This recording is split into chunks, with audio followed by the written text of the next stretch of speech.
Ben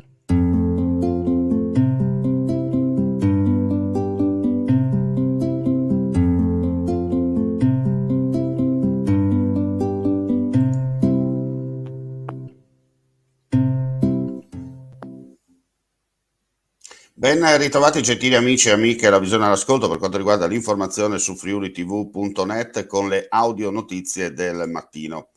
Un incidente mortale è avvenuto ieri sera a Fogliano, all'altezza della rotonda, lungo la strada regionale 305, per causa al vaglio dei carabinieri di Gradisca di Sonzo, sul posto per i rilievi di legge, un uomo di 50 anni, residente a Sagrado, ha perduto il controllo dello scooter su cui viaggiava, riportando nell'impatto lesioni gravissime, purtroppo mortali.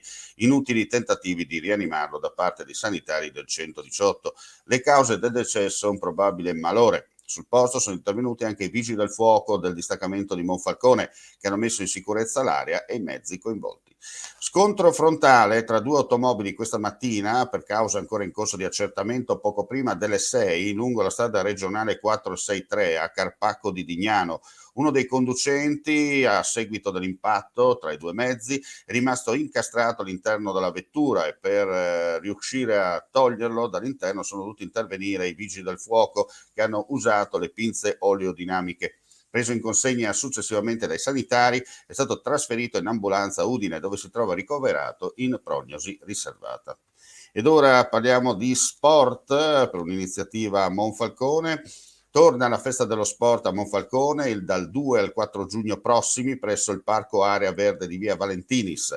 La tradizionale festa, dedicata a tutti gli sport, promossa dal Comune, vedrà la partecipazione di oltre 20 associazioni sportive locali, ciascuna con la propria specialità. 3 giorni dedicati alla presentazione delle società sportive locali, che permetteranno di assistere a tante dimostrazioni e di provare le attività proposte.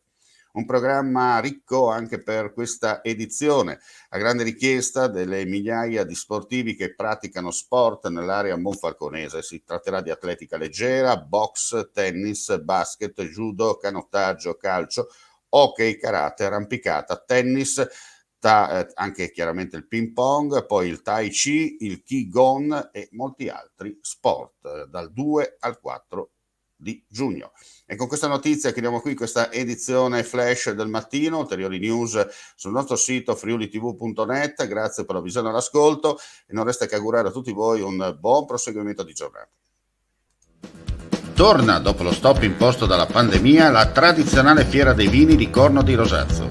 5 giorni tutti da vivere tra degustazioni, enoturismo, la mitica e unica grigliata una volta e tanto divertimento.